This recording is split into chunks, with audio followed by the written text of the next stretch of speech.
Hello friends, आज की video में हम लोग डिस्कस करेंगे कि accounting and financial management for bankers जो कि हमारे जेबी का तीसरा एग्जाम होता है उसकी तैयारी हमें किस तरह से करनी चाहिए। कौन कौन से चैप्टर्स हैं जो कि हमारे एग्जाम के लिए बहुत इंपॉर्टेंट हैं, जो हमें बिल्कुल भी स्किप नहीं करने चाहिए, या कौन कौन से ऐसे मॉड्यूल हैं, कौन कौन से ऐसे टॉपिक्स हैं जिसको हमें पहले शुरू करना चाहिए। ठीक है, तो वो सब है कि किस किस चैप्टर्स में से कितने क्वेश्चंस आपके रिसेंटली पूछे गए थे और कौन कौन से चैप्टर्स के कौन कौन से जो टॉपिक्स है काफी इंपॉर्टेंट है। तो मैंने आप लोगों के लिए पहले से यहाँ पे टिक लगा के सारा कुछ रेडी यहाँ पे किया। चलिए वीडियो शुरू कर लेते हैं। पहले हम देखेंगे, जनरली नाम है आपका अकाउंटिंग। तो पहले क्या होता था कि अकाउंटिंग का जो पेपर था, मतलब पहले बोले तो 2-3 साल पहले क्या होता था कि अकाउंटिंग का जो एग्जाम था उसमें क्या होता था कि आपका न्यूमेरिकल बहुत पूछते थे, बहुत बोल ले, जैसे कि आप 60% टू 70%।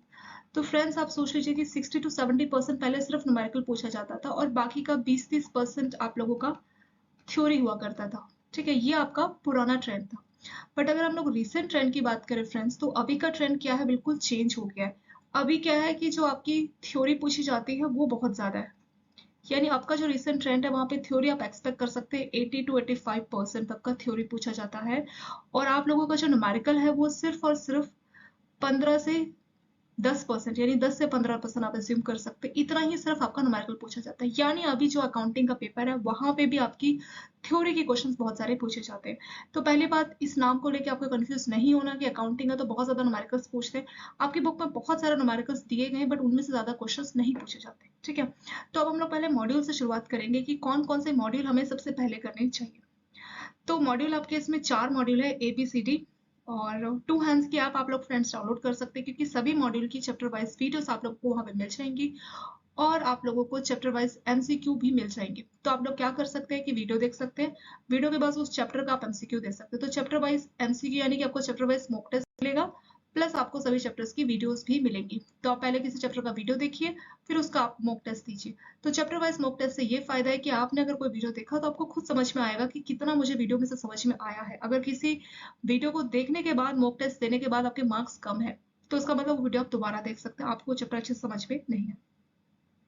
पहले हम लोग फ्रेंड्स बात करेंगे मॉड्यूल की, कौन कौन से मॉड्यूल्स को हम कितना इंपॉर्टेंट देंगे। तो यानी अगर आप लोग वीडियो देखनी शुरू कर रहे हैं तो पहले हमारे पास जैसे कि मॉड्यूल ए में हमारे 1 से लेके 11 चैप्टर है, मॉड्यूल बी में 12 से लेके 18, सी मॉड्यूल में 19 से लेके हमारे 28 है और लास्ट जो डी मॉड्यूल है आपका उसमें हमारे 29 से 35 चैप्टर्स है। सो फ्रेंड्स इसमें से सबसे ज्यादा इंपॉर्टेंट मॉड्यूल कौन सा है, तो वो है आपका मॉड्यूल ए। तो सबसे पहले आप लोग क्या करेंगे, मॉड्यूल ए की वीडियोस देखेंगे। ठीक है, मॉड्यूल है। उसके बाद थर्ड रैंक हम कौन से मॉड्यूल को देंगे, वो हम देंगे डी मॉड्यूल को। उसके बाद जो नेक्स्ट आपको करना है वो डी में से करना है, डी में से आपके बाकी के क्वेश्चंस पूछे गए थे। और सबसे कम आपका जो रिसेंट आपका एग्जाम हुआ है तो सबसे कम क्वेश्चंस आपके मॉड्यूल बी में से पूछे गए थे। तो इसीलिए मॉड्यूल बी को हमने लास्ट यानी कि 4th रैंक पे रखा है। तो चारों मॉड्यूल मैंने आपको रैंक वाइज बताए हैं कि आप लोगों को कौन से वाले मॉड्यूल के वीडियोस पहले आपको देखनी है। ठीक है, तो मॉड्यूल ए की पहले वीडियोस आप लोग देख लीजिए, फिर मॉड्यूल सी की, फिर मॉड्यूल डी की और मॉड्यूल बी की। तो मॉड्यूल ए की हमने मान लीजिए, क्योंकि ये सबसे ज्यादा इंपॉर्टेंट है पहले दो, तो कोशिश कीजिए कि इनकी सभी वीडियोस को देख लीजिए क्योंकि सारे ही आपके इंपॉर्टेंट रहेंगे। डी और बी में क्या कर सकते हैं, जो मैं आपको चैप्टर्स बताऊंगी अगर आप उनका भी वीडियो देख लेंगे तो उनसे भी आपका काम हो जाएगा। पर ए और सी में और खासतौर के ए में कोशिश कीजिए कि सारे के सारे वीडियोस को आप अच्छे से देख लीजिए, एक बार देख लीजिए, 2 बार देख लीजिए, जिससे आपका जो कंसेप्ट है वो बहुत अच्छी तरीके से क्लियर हो जाए। और माइंड पे इस बात पे फोकस रखना कि जो न्यूमेरिकल्स है वो कम पूछे गए थे तो वही वाला ट्रेंड ये फॉलो कर सकते हैं। तो ज्यादातर आपको थ्योरी पोर्शन को अच्छे से कवर करना चाहिए। अब चलिए हम लोग आ जाते हैं, अब हम लोग बात करेंगे कौन कौन से चैप्टर्स हमें ज्यादा अच्छे से करने चाहिए और फिर लास्ट में हम लोग टॉपिक पे भी आएंगे कि कौन कौन से टॉपिक हमें ज्यादा अच्छे से करने चाहिए। ठीक है, तो मॉड्यूल का डिस्कशन हो गया, अब हम आ जाते हैं फ्रेंड्स चैप्टर्स के ऊपर।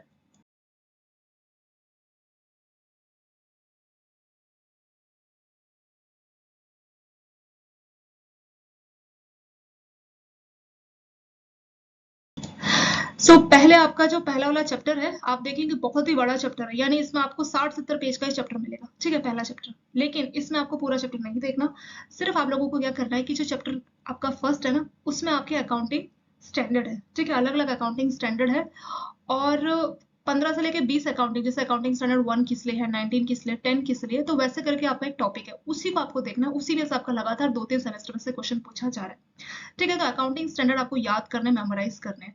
तो उसके लिए मैंने आपकी एक बहुत अच्छी ट्रिक बताई है। तो आप लोग क्या करेंगे फ्रेंड्स, जो आपका इंपॉर्टेंट क्वेश्चन आंसर्स का करा है तो वो जो इंपॉर्टेंट क्वेश्चन आंसर्स का एमसीक्यू, उसके आप पार्ट 30 पे आना, उसके अलग अलग पार्ट्स दिए, तो पार्ट 30 पे आने के बाद आप क्या करेंगे कि उस पार्ट 30 वाला जो वीडियो है एमसीक्यू, उसका आप 16.45, मैंने आप लोगों को टाइम भी यहाँ बताया कि जो आपका एमसीक्यू यानी इंपॉर्टेंट क्वेश्चन आंसर्स का जो मैंने एमसीक्यू का वीडियो बनाया है, उसके पार्ट 30 पे आपको आना है, और पार्ट 30 पे आने के बाद आपको जो वीडियो है वो शुरू करना है 16.45। ये टाइमिंग मैंने आपको बताया फ्रेंड्स।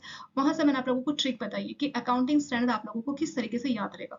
वो ट्रिक बहुत ईजी है, कुछ फनी तरीके से मैंने आपको बताया कि वो ट्रिक्स आपको कैसे याद होगी। एक बार आप लोग वीडियो जरूर देखना और आप बताना कि अकाउंटिंग स्टैंडर्ड आपको याद हुआ नहीं हुआ उस ट्रिक से, ठीक है। उस ट्रिक से आपका ये काम बहुत ईजी हो जाएगा।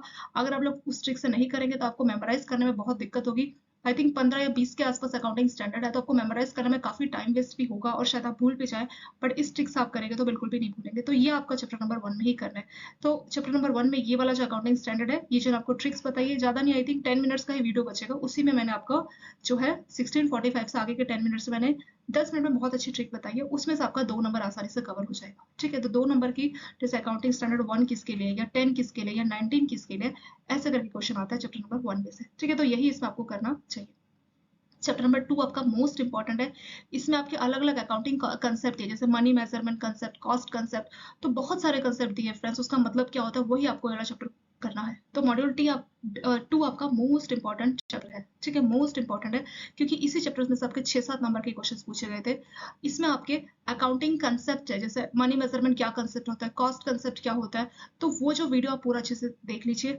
और ये जो कंसेप्ट है, इसके ऊपर आपका 6-7 नंबर का क्वेश्चन पूछा गया था। तो चैप्टर 2 को बहुत अच्छे से आप देखिए, एक बार देखिए, 2 बार देखिए, बट इसको बिल्कुल भी स्किप मत कीजिए। ये काफी में से आपका फ्रेंड्स 4 से 5 नंबर का क्वेश्चन पूछा गया था।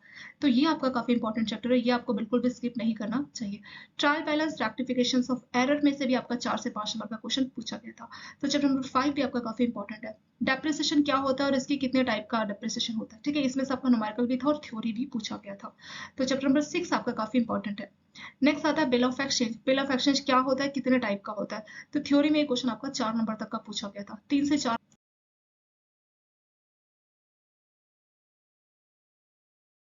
सो मॉड्यूल ए मैंने कहा था सबसे इंपॉर्टेंट है। अब हम लोग आ जाएंगे मॉड्यूल सी पे, फिर उसके बाद हम लोग बी और डी का भी डिस्कशन करेंगे, ठीक है। मॉड्यूल सी आपका सेकंड नंबर पे इंपॉर्टेंट मॉड्यूल है फ्रेंड्स। इसमें आपका जो रेशियो एनालिसिस है काफी इंपॉर्टेंट है, इस चैप्टर को आपको स्किप नहीं करना। इंटरेस्ट को कैसे कैलकुलेट किया जाता है, एन्युटीज, ये वाला चैप्टर आपका इंपॉर्टेंट है। वाईटीएम में से आपका 1 या 2 नंबर का क्वेश्चन पूछा गया था। इसमें से आपका 3 से 4 नंबर का क्वेश्चन पूछा गया था फॉरेक्स में, ठीक है। फॉरवर्ड रेट कैसे कैलकुलेट किया जाता है, स्पॉट, टर्म, कैश, रेडी, इनके ऊपर आपका थ्योरी का क्वेश्चन पूछा गया था। तो चैप्टर नंबर 23 से भी आप लीज के ऊपर भी कई बार क्वेश्चंस आ जाते हैं। डेरिवेटिव में फॉरवर्ड क्या होता है आपका, और फॉरवर्ड कॉन्ट्रैक्ट किसको बोलते हैं, ऑप्शंस किसको बोलते हैं, स्वैप किसको बोलते हैं, ठीक है। इसका एक एक नंबर में भी अगर आप लोग याद रखेंगे तो आपका थ्योरी में ये वाला चैप्टर कवर हो जाएगा। तो ये था आपका second most important module, module C. Third number पे आपका है मॉड्यूल डी। मॉड्यूल डी में आप लोग कौन कौन सा देखेंगे, डिफर्ड टैक्स क्या होता है, और जैसे आपका एटी, टीटी, ए, अलग अलग मैंने सेक्शंस दिए, तो किस में किस टाइप की छूट मिलती है, किस किस पर्पस के लिए कौन सा सेक्शन है, वो आप देख सकते हैं, ठीक है। और मैंने आप लोगों को जो कुछ एमसीक्यू भी अवेलेबल कराया ना, यानी कि आपको एक मैंने पीडीएफ अवेलेबल कराई है, वो भी आपको टू हैंड्स ऐप में मिल जाएंगी। तो उस पीडीएफ में मैंने 400-500 क्वेश्चंस दिए, तो वहां पे आपको कुछ क्वेश्चंस मिलेंगे जो कि आपके इन्हीं मेमोरी बेस्ड क्वेश्चंस में से कवर है, वो भी काफी इंपॉर्टेंट है। उस एमसीक्यू की पीडीएफ भी आप लोग जरूर देख सकते हैं। तो वहां पे मैंने एक ही पीडीएफ में अलग अलग टैक्स किस किस के कवर होते हैं, तो उसमें से भी काफी आपके इंपॉर्टेंट क्वेश्चंस पूछे गए थे, ठीक है। तो जैसे मान लीजिए एटीसी किसके लिए है, एटीटीटीए किसके लिए, तो अलग अलग टाइप के जो आपके सेक्शंस है टैक्स के, वो आपको याद करके जाना चाहिए। कॉस्टिंग मेथड में से आपका क्वेश्चन पूछा गया था, मार्जिनल कॉस्टिंग आप इंपॉर्टेंट है, बजटरी कंट्रोल इंपॉर्टेंट है। तो मॉड्यूल डी के आपको ये चैप्टर्स करने चाहिए। सबसे लीस्ट इंपॉर्टेंट जो कि आपका मॉड्यूल डी है, उसके बारे में हम लोग बात कर लेंगे। इसमें ये जो कंपनी अकाउंट 1 और 2 है ना, इसमें आपका बोनस शेयर को कैसे कैलकुलेट करते हैं, तो ये वाला क्वेश्चन 14-15 में से पूछा गया था। 14-15 की बहुत सारे वीडियोस है, उसका कारण है क्योंकि पहले इसमें से बहुत सारे क्वेश्चंस पूछे जाते थे, बट रिसेंटली अभी इसमें से बहुत ज्यादा क्वेश्चंस नहीं पूछे जाते, तो बहुत सारे वीडियोस मिलेंगी। आप लोग क्या कर सकते हैं, स्टार्टिंग की बस 2-3 वीडियोस देखना, जिससे आपका बेसिक कवर हो जाएगा। क्योंकि मैंने वीडियो में क्या किया है, जितने भी आपकी बुक में जो आपके न्यूमेरिकल्स दिए, आई थिंक 10-15 न्यूमेरिकल्स एक में दिए, और न्यूमेरिकल बहुत बड़े बड़े न्यूमेरिकल है, जैसे 1 या 2 पेज का एक न्यूमेरिकल, तो उसको मैंने बहुत डिटेल में एक्सप्लेन किया, इसीलिए वीडियोस आपकी 10 पार्ट या 11 पार्ट तक वीडियो चली गई है, क्योंकि मुझे आपकी पूरी बुक जो है एक्सप्लेन करनी थी। बट अभी का जो ट्रेंड देखने को मिल रहा है फ्रेंड्स, उस हिसाब से आपको इतना डिटेल में नहीं जाना। पहले क्या होता था कि पहले इसमें से काफी क्वेश्चंस पूछते थे, 8-10 नंबर का इसी में से आता था, तो इसीलिए मैंने आपके सारे टॉपिक को कवर किया था। बट जो अभी रिसेंट का ट्रेंड चल रहा है, यहाँ पे 2-3 नंबर ज्यादा अगर नहीं पूछते, तो बेसिक भी अगर आप लोग कर लेंगे ना, तो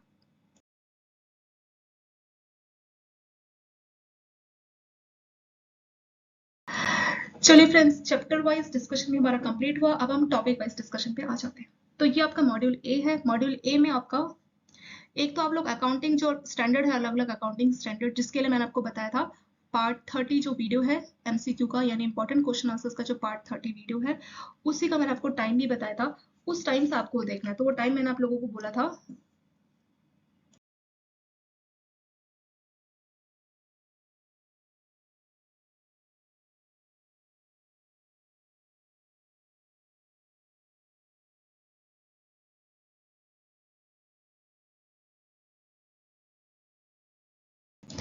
16.45। तो जो पार्ट 30 है एमसीक्यू का इंपॉर्टेंट क्वेश्चन आंसर्स का जो पार्ट 30 वीडियो, उसको 16.45 से आप देखिएगा। वहां पे मैंने अकाउंटिंग स्टैंडर्ड को याद करने की ट्रिक बताई है, ठीक है, वहां से आपका कवर हो जाएगा। और यूएस का जीएपी कंसेप्ट है, और आपका यूएस का कंसेप्ट और जीएपी, इसके ऊपर भी कुछ क्वेश्चंस आपके पूछे गए थे, ठीक है, बेसिक क्वेश्चंस थे। तो ये जो दो टॉपिक है इस चैप्टर के लिए, यही आपका इंपॉर्टेंट है।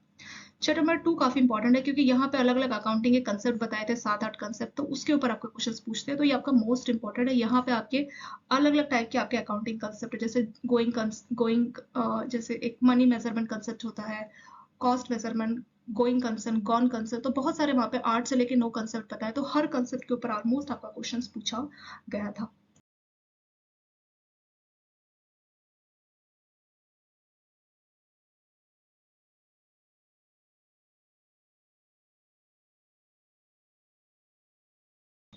सो रीसेंट के ट्रेंड के हिसाब से आपको चैप्टर नंबर 2 बहुत अच्छी तरीके से देखना है। हो सके तो इस वीडियो को आप 2 बार देखिए, ताकि आपके जो कंसेप्ट है वो बहुत अच्छी तरीके से क्लियर हो जाए। बैंक रिकंसल्टेशन स्टेटमेंट भी काफी आपका इंपॉर्टेंट है, 3-4 नंबर का इसी चैप्टर में से आपका पूछा गया था। नेक्स्ट आता है फ्रेंड्स हमारा rectification of error, trial balance. तो रेक्टिफिकेशन ऑफ एरर के ऊपर भी आपके क्वेश्चंस इसमें पूछे गए थे, ठीक है, न्यूमेरिकल आपके इसमें पूछे गए थे। तो ये वाला चैप्टर भी काफी आपका इंपॉर्टेंट है। डेप्रिसिएशन क्या होता है, straight line method, written down method, इन सभी ये जो 3 मेथड है डेप्रिसिएशन के, 3 मेथड है, तो इनके ऊपर न्यूमेरिकल भी था और उनके ऊपर थ्योरी भी था। तो डेप्रिसिएशन का चैप्टर भी काफी आपका इंपॉर्टेंट यहाँ पे है। बिल ऑफ एक्सचेंज के ऊपर 3 से 4 नंबर का थ्योरी वाला क्वेश्चन इसमें पूछा गया था।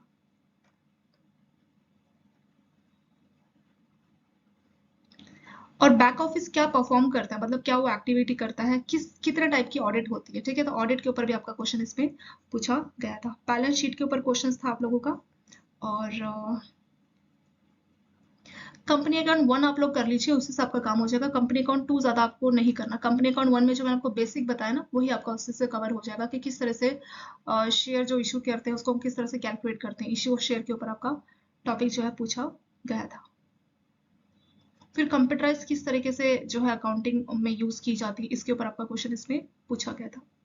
मॉड्यूल सी की अगर हम लोग बात करते हैं, तो यहाँ पे रिस्क रिटर्न ट्रेड ऑफ, इस वाले जो चैप्टर है इसमें से आपका क्वेश्चन, इस वाले टॉपिक में से आपका क्वेश्चन इसमें पूछा गया था। रेशो एनालिसिस में अलग अलग रेशियोज हैं, वो काफी इंपॉर्टेंट है फ्रेंड्स। तो इस वाले चैप्टर के इन टॉपिक्स को जो न्यूमेरिकल्स हैं उसको आपको अच्छी तरीके से करना चाहिए। इसमें से हमेशा क्वेश्चंस पूछते हैं। कंपाउंड इंटरेस्ट को कैसे कैलकुलेट करते हैं, तो कंपाउंड इंटरेस्ट की कैलकुलेशन के ऊपर क्वेश्चन पूछा गया था। Front end and back and का जो इंटरेस्ट रेट है, इस टॉपिक में से क्वेश्चन था। एन्युटी की कैलकुलेशन के ऊपर क्वेश्चन था। और आपका ईएमआई को कैसे कैलकुलेट करते हैं, ये भी आपका इसमें क्वेश्चन पूछा गया था। तो ये आपके इंपॉर्टेंट टॉपिक है। वाईटीएम कैसे कैलकुलेट करते हैं, इसके ऊपर आपका क्वेश्चन पूछा गया था। ये जो आपका फॉरेक्स अर्थमेटिक है, इसके ऊपर आपका 3 से 4 नंबर का क्वेश्चन पूछा गया था।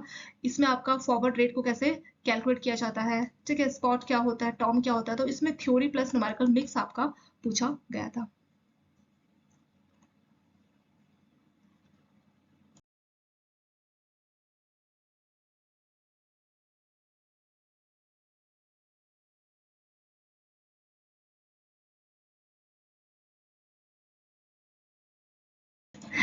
नेक्स्ट आपका जो डेरिवेटिव है, ये चैप्टर इंपॉर्टेंट है। इसमें आपका swap, option, forward trade, futures, इन सभी टॉपिक के ऊपर एक एक नंबर के क्वेश्चंस पूछे गए थे। तो ये वाला चैप्टर भी आपको अच्छे से करके जाना चाहिए।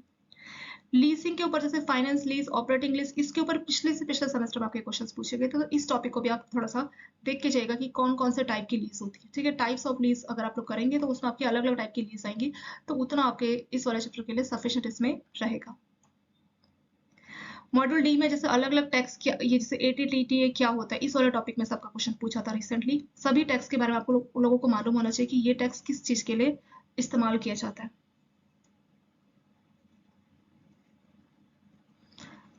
जॉब कॉस्टिंग के क्या मेथड्स होते हैं, और आपका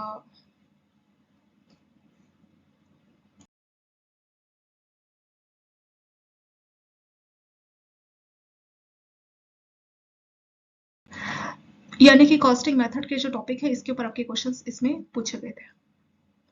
मार्जिनल कॉस्टिंग में जैसे ब्रेक इवन पॉइंट को कैसे कैलकुलेट करते हैं, कॉस्ट वॉल्यूम, तो इसके इस वाले चैप्टर में से आपके पीवी रेशो, इन सभी ये जो मैंने आपको टिक लगा के दिए ना यहाँ पे फ्रेंड्स, तो इसमें से आपके न्यूमेरिकल्स पूछे गए थे। तो ये वाला चैप्टर काफी इंपॉर्टेंट है as a numerical. Budgetary control क्या होता है, 1 नंबर का यही इसमें पूछा गया था। जीरो बेस्ड बजटिंग पिछले बार पूछा गया था कि क्या होता है, बजटरी कंट्रोल क्या होता है, ये इस बार पूछा गया था। सो इसके साथ आपके जो इम्पोर्टेंट टॉपिक थे वो भी हम लोगों ने यहाँ पे कवर किए। सो अगर हम लोग कुछ मिसलेनियस टॉपिक की बात करें तो एक टॉपिक आपका CAPM में से पूछा गया था, कैपिटल असेट प्राइसिंग मॉडल। इसका फुल फॉर्म है capital asset pricing model.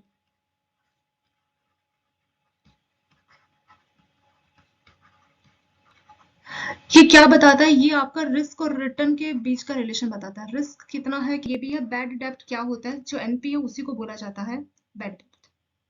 Bond कितने टाइप का होता है, कॉलेबल बॉन्ड किसको बोलते हैं, कॉलेबल बॉन्ड। इसमें से आपका क्वेश्चन पूछा गया था। हिंदू अनडिवाइडेड फैमिली में से क्वेश्चन था कि जो मेंबर्स होते हैं हिंदू अनडिवाइडेड फैमिली को, तो उसके जो मेंबर्स होते हैं उसको क्या बोलते हैं, उसके मेंबर्स को क्या बोला जाता है। प्रोमिसरी नोट के ऊपर आपका क्वेश्चन पूछा गया था। प्रोमिसरी नोट के ऊपर अकाउंटिंग साइकिल जो होता है, आपकी ऑपरेटिंग जो साइकिल होती है उसका आपका क्वेश्चन पूछा गया था। जो आपके अकाउंटिंग में जो ऑपरेटिंग साइकिल होती है उसका क्वेश्चन था। नॉमिनल अकाउंट किस किस के, जैसे आपको ऑप्शंस दिए गए थे, तो इसमें से कौन सा नॉमिनल स्टॉक कंपनी के फीचर्स की, जॉइंट स्टॉक कंपनी क्या होती है, कंपनी का वाइंडिंग अप होता है ना, वाइंडिंग अप, तो वाइंड अप ऑफ कंपनी के ऊपर भी आपका क्वेश्चंस पूछा गया था। बोनस शेयर पे क्वेश्चंस था कि बोनस शेयर किस तरीके से कंपनी इश्यू करती है।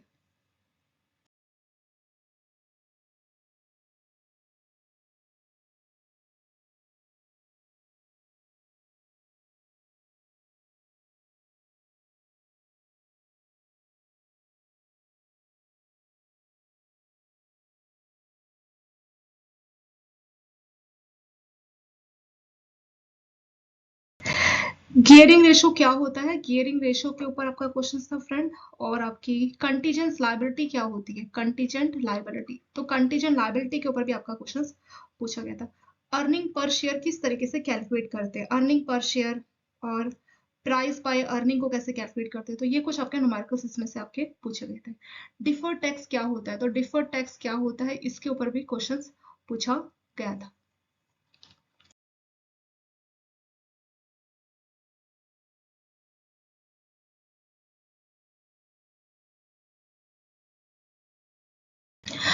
और फ्रेंड्स आपको कुछ पीडीएफ मिल जाएंगी, टू हैंड्स की ऐप में आपको मिलेंगी अकाउंटिंग वाले सेशन में जाके। तो उन पीडीएफ में भी मैंने काफी इंपॉर्टेंट क्वेश्चन आंसर्स आपको बताए हैं।